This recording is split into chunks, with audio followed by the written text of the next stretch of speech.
Assalamu alaikum class, welcome back to this lecture series on programming fundamentals and आज के इस lecture में हम बात करेंगे another approach of control statements या conditional statements और जिसमें हम बात करेंगे switch case statement की।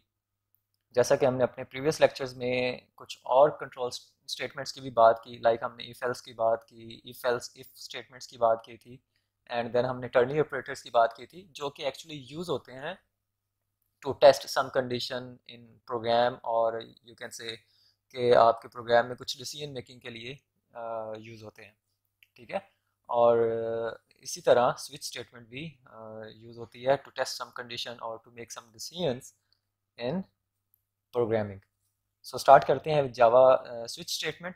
जावा switch statement executes one statement from multiple conditions.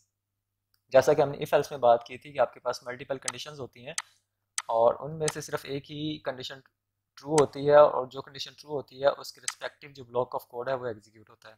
So on the similar basis switch statement भी काम करती है कि मल्टीपल कंडीशंस को टेस्ट करती है और जो कंडीशन ट्रू होती है उस कंडीशन के अकॉर्डिंग जो ब्लॉक ऑफ कोड होता है या जो स्टेटमेंट होती है उसको एग्जीक्यूट करती है।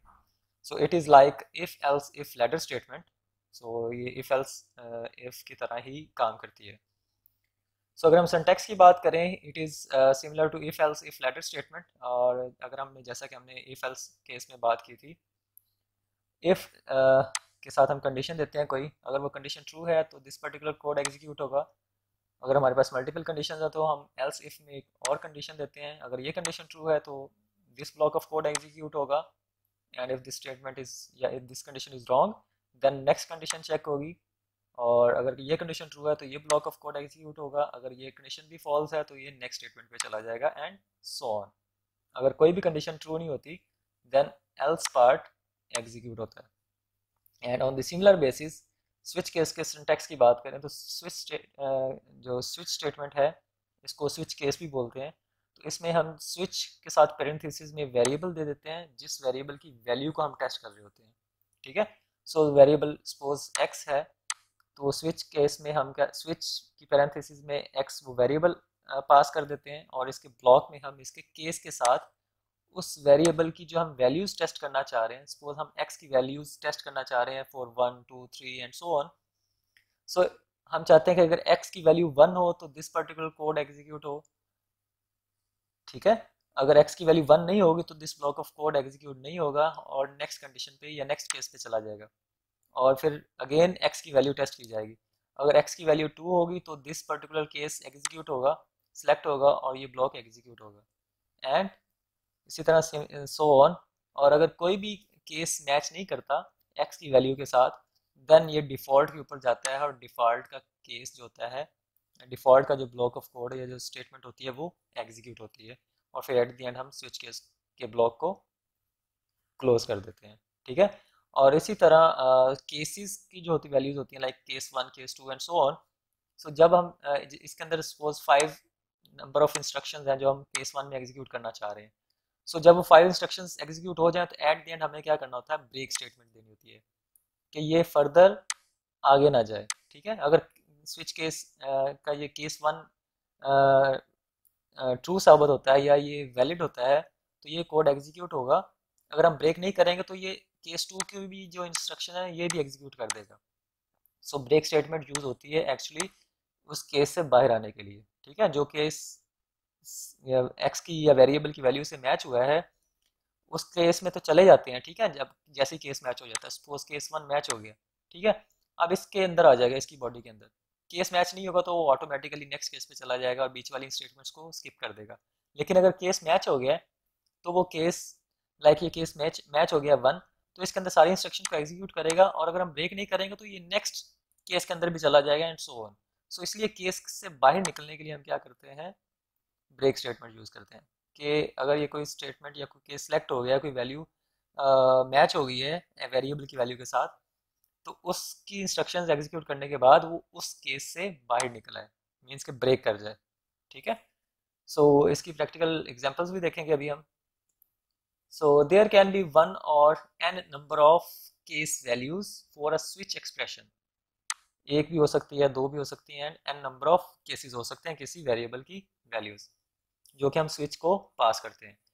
So the case value must be off switch expression type only. ठीक है, these values must be literal और कॉन्स्टेंट्स।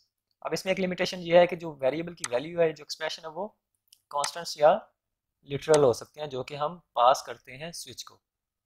ठीक है, so these case must be unique, और वो यूनिक होने चाहिए। In case of duplicate value it renders compile time error. अगर केस में आप मल्टीपल वैल्यूज दे देते हैं या डुप्लीकेट वैल्यूज दे देते हैं तो वो डुप्लीकेट एरर देगा। The Java switch expression must be of byte, short, int, long and enums and string type. कि जावा जो स्विच एक्सप्रेशन है वो लिमिटेड नंबर ऑफ वेरिएबल्स को सपोर्ट करता है, जिसमें हमारे आपके पास byte, short, int, long, string and enums आपके पास अवेलेबल है। Each case statement can have a break statement which is optional. ठीक है, हर स्विच केस स्टेटमेंट में आपके पास ब्रेक स्टेटमेंट आपने देनी होती है which is optional. When control reaches to the break statement it jumps the control after the switch expression. जैसे ही आप ब्रेक ब्रेक स्टेटमेंट के ऊपर जाते हैं तो आपका जो कंट्रोल है वो स्विच एक्सप्रेशन से बाहर चला जाता है। ठीक है, if a break statement is not found it executes the next case as well. ठीक है, जैसा कि हमने पहले बात की कि अगर केस वन सेलेक्ट हुआ है, अगर हमने केस वन सेलेक्ट हो गया तो उसकी सारी इंस्ट्रक्शन जो है, स्टेटमेंट्स जो है वो एग्जीक्यूट होंगी। लेकिन अगर हम उसको ब्रेक नहीं करते तो उसका नेक्स्ट केस भी एग्जीक्यूट होगा, नेक्स्ट भी एग्जीक्यूट होगा एंड सो ऑन। और जब हम चाहते हैं कि हमारा सिर्फ एक ही केस एग्जीक्यूट हो तो हम उसकी इंस्ट्रक्शन एग्जीक्यूट करने के बाद एंड पे ब्रेक स्टेटमेंट दे देते हैं ताकि वो उस केस से या स्विच केस से बाहर चला जाए। The case value can have a default label which is optional. यहाँ पे सिंटैक्स हम ऑलरेडी डिस्कस भी कर चुके हैं। अगर इसको ड्रामेटिकली देखें तो यहाँ पे आपके पास जो आपने स्विच में एक्सप्रेशन दिया वो स्विच की पैरेंथेसिस के अंदर, अब उसकी केस वन टेस्ट किया गया। अगर केस वन मैच हो रहा है तो स्टेटमेंट एग्जीक्यूट होगी, और ब्रेक होगी तो एंड पे आपका प्रोग्राम आ जाएगा, स्विच केस से बाहर आ जाएगा। Otherwise switch case one match नहीं होता तो केस टू एवेलुएट होगा। अगर वो मैच करता है तो उसकी पर्टिकुलर स्टेटमेंट एग्जीक्यूट होगी और ब्रेक होगा और बाहर आ जाएगा। एंड सिमिलरली अगर केस टू भी मैच नहीं होता तो केस एन मैच कंपेयर होगा और उसकी स्टेटमेंट एग्जीक्यूट होंगी। अगर मैच होता है तो उसकी स्टेटमेंट एग्जीक्यूट होंगी, ब्रेक होगा और वो बाहर आ जाएगा स्विच केस से।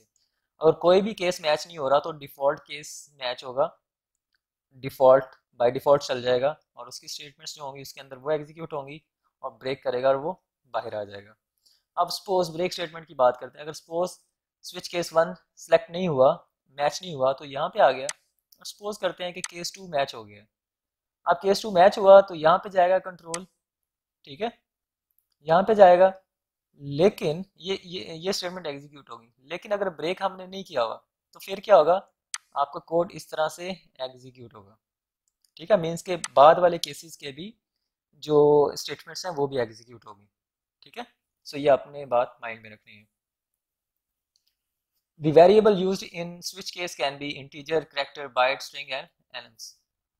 And the Java switch case statement is fall through। जैसा कि अभी हमने बात की कि अगर कोई हम ब्रेक नहीं करते तो वो फॉल करता जाता है नीचे वाले केसेस के ऊपर भी। ठीक है, so it means it executes all statements after the first match if a break statement is not present because it is fall through. Java allows us to use strings in switch expression since Java SE7। ठीक है, इसके 7th addition के बाद ये strings को भी support करता है। The case statement should be string literal. We can use switch statement inside other switch statements in Java.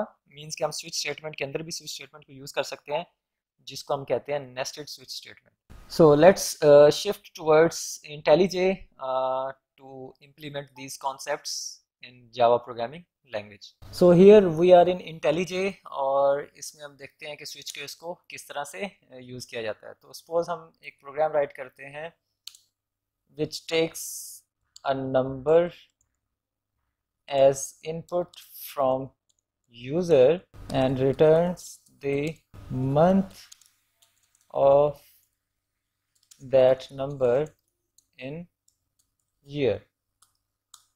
Means के सिंपली क्या करे कि एक नंबर यूज़र एक नंबर इनपुट करे और उस नंबर के अकॉर्डिंग हम क्या आउटपुट करवाएं कि वो कौन सा मंथ है। ठीक है, लाइक अगर यूज़र 3 इंटर करता है, आई ई, लाइक अगर यूज़र 3 इंटर करता है तो प्रोग्राम क्या प्रिंट करे, इट्स मार्च, कि वो मार्च का मंथ है। ठीक है, अगर 4 इंटर करे तो अप्रैल, अगर 1 इंटर करे तो जनवरी, और अगर 12 इंटर करे तो दिसंबर। ठीक है, सो उसके लिए हम सबसे पहले क्या करते हैं जी, यूज़र से इनपुट लेते हैं। तो यूज़र से इनपुट लेने के लिए हम क्या करते हैं, scanner, scan is equal to new scanner और सिस्टम डॉट इन, इसके बाद सेमीकोलन, और यहाँ पे हम एक स्टेटमेंट प्रिंट करवाते हैं, system dot out dot println or simple print, और इसमें हम क्या देते हैं कि enter a number of month. ठीक है, तो नंबर इनपुट करवाते हैं और इसको हम सपोज सेव करवा लेते हैं करेक्ट इंटीजर टाइप के वेरिएबल में। So int number is equal to, अब जो इनपुट आएगी उसको हम सेव करवा लेते हैं इसमें। ठीक है, इंटीजर में, नेक्स्ट इंट में। ठीक है, नेक्स्ट इंट के थ्रू जो वैल्यू रीड करेगा उसको हम नंबर के अंदर सेव करवा देते हैं।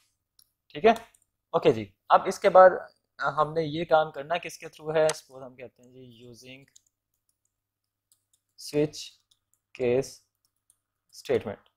ठीक है, सो इसके लिए हम ये जो नंबर की वैल्यू है हम इसको हम क्या करेंगे, स्ट्रिंग जो जो नंबर की जो वैल्यू होगी या नंबर जो है उसको हम पास करते हैं स्विच केस को, जो कि हमने सिंटैक्स देखा स्विच केस का, कि हम ये वेरिएबल इसको असाइन कर रहे हैं, ये इसकी बॉडी स्टार्ट हो रही है, इसका ब्लॉक, और ये इसका ब्लॉक एंड हो रहा है।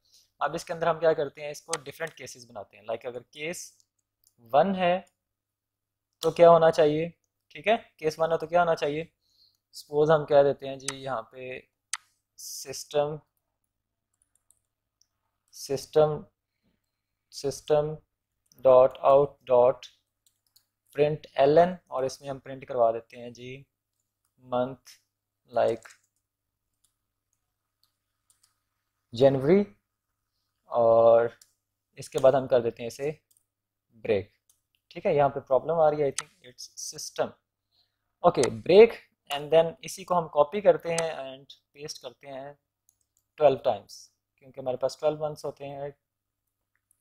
Okay, and 3 4 5 6 7 8 9 10 11 12, and last case हम बना देते हैं ब्रेक डिफ़ॉल्ट केस। ठीक है, इट्स डिफ़ॉल्ट, और ऊपर जाते हैं इनकी वैल्यूज चेंज करते हैं, और लाइक 1, और अगर 2 है तो मंथ कौन सा हो, कौन सी स्टेटमेंट प्रिंट हो, 2 विच इज़ फरवरी, एंड अगर केस 3 हो तो क्या करे जी, मार्च प्रिंट करे, एंड अगर वैल्यू 4 है तो क्या करे, 4 है तो क्या प्रिंट करे, अप्रैल, और इसके करस्पॉन्डिंग केस की वैल्यू भी चेंज करनी है।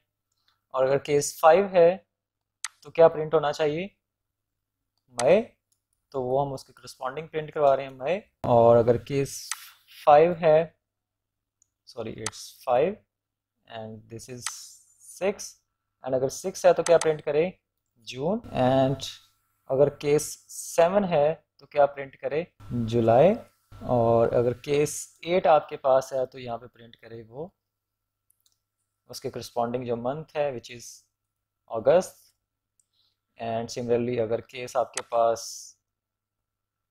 9 है तो क्या प्रिंट करे, अक्टूबर, एंड अगर केस आपके पास 10 है तो okay it's September, September, case 10 है तो क्या प्रिंट करे, नवंबर, एंड सॉरी इट्स अक्टूबर, और अगर केस 11 है तो क्या प्रिंट करे, नवंबर, एंड द लास्ट वन अगर केस आपका 12 है, केस 12 मीन्स अगर उस वेरिएबल की वैल्यू 12 है तो क्या प्रिंट करे, दिसंबर, अगर इनमें से कोई भी वैल्यू नहीं है नंबर के अंदर तो फिर क्या प्रिंट करे, इनवैलिड, इनवैलिड नंबर। ठीक है, और ब्रेक करे और स्विच की बॉडी से बाहर आ जाए, एंड दैट्स इट। सो इसको रन करके देखते हैं। सो सपोज मैं मंथ इंटर करता हूँ, यहाँ पे नंबर 6 इंटर करता हूँ और इसको इंटर करते हैं, सो मंथ आ रहा है जून। ठीक है, चूँकि इसने पहला केस टेस्ट किया, नंबर के अंदर वैल्यू चली गई 6। अगर यहाँ से हम देखें तो ये जो नंबर इनपुट होगा वो नंबर के अंदर जाएगा इस वेरिएबल के अंदर, और ये वेरिएबल हमने पास कर दिया स्विच को, और ये केस 1 चेक करेगा, ये वैलिड नहीं है तो ट्रू नहीं हो रहा, ये इससे भी मैच नहीं कर रहा, इससे भी मैच नहीं कर रहा, एंड सो ऑन, और ये सिर्फ इससे मैच कर रहा है। और इसने ये 6 जून प्रिंट किया, और उसके बाद ब्रेक हुआ, तो ब्रेक होने से क्या हुआ, ये स्विच की बॉडी से बाहर आ गया, तो इस बॉडी से बाहर आ गया, तो इसके बाद कुछ भी नहीं हो रहा, सो प्रोग्राम हमारा इसलिए फिनिश हो रहा है। सपोज मैं इसको दोबारा रन करता हूँ यहाँ से, और मैं नंबर चेंज करता हूँ, सपोज मैं यहाँ पे नंबर दे देता हूँ 1, एंटर, तो इस जनवरी मैं अगेन इसको रन करता हूँ, तो सपोज मैं इसको अब प्रोवाइड करता हूँ इनपुट सपोज 12, और ये अब रन कर रहा है, आउटपुट दे रहा है दिसंबर, और मैं इसको अगेन रन करता हूँ, और अब मैं सपोज इसको वैल्यू देता हूँ 100, सो इट्स इनवैलिड नंबर। सो पहले इसने क्या किया, सारे केसेस टेस्ट किए और कोई भी मैच नहीं हुआ, तो फिर वो किसके ऊपर आ गया, डिफ़ॉल्ट के ऊपर, और उसने ये स्टेटमेंट प्रिंट कर दी। ठीक है। सो अब हम क्या करते हैं, सपोज हमने कहा था कि ब्रेक स्टेटमेंट लाजमी है। सो मैं क्या करता हूँ कि सपोज मैं ये ब्रेक स्टेटमेंट को कमेंट कर देता हूँ, और मैं 3 वैल्यू देता हूँ, तो देखते हैं क्या होता है। सो यहाँ पे inter number of month, suppose मैं 3 इंटर करता हूँ, सो क्या हुआ, 3 मार्च प्रिंट हुआ, एंड उसके नेक्स्ट जो केस था वो भी प्रिंट हुआ। क्यों? क्योंकि पहले पहले 2 केसेस मैच नहीं हुए, थर्ड केस मैच हुआ तो उसने ये प्रिंट कर दिया, एंड चूंकि ब्रेक नहीं हो रहा तो नेक्स्ट केस भी प्रिंट हो गया, और उसके बाद फिर यहाँ से उसे ब्रेक मिल रहा है, तो ब्रेक होने के बाद वो कहाँ आ रहा है, स्विच केस से बाहर आ रहा है। ठीक है। सो इसलिए क्या है, ब्रेक करना ज़रूरी है। जब आप चाहते नहीं हैं कि आपका नेक्स्ट केस भी एग्जीक्यूट हो, तो तब ब्रेक लाजमी करना चाहिए। So this is all about switch case statement, और इसकी डिफरेंट प्रैक्टिसेस, एग्जांपल्स को प्रैक्टिस करें, और इस जितना हैंड्स ऑन करेंगे उतनी आपकी ज़्यादा अच्छे से अंडरस्टैंडिंग होगी। और at the end of this week मैं एक असाइनमेंट भी अपलोड कर दूंगा related to conditional statements, so उसको भी आप नेक्स्ट वीक तक उसको सबमिट करेंगे। So that's it for this lecture, take care and अल्लाह हाफिज़।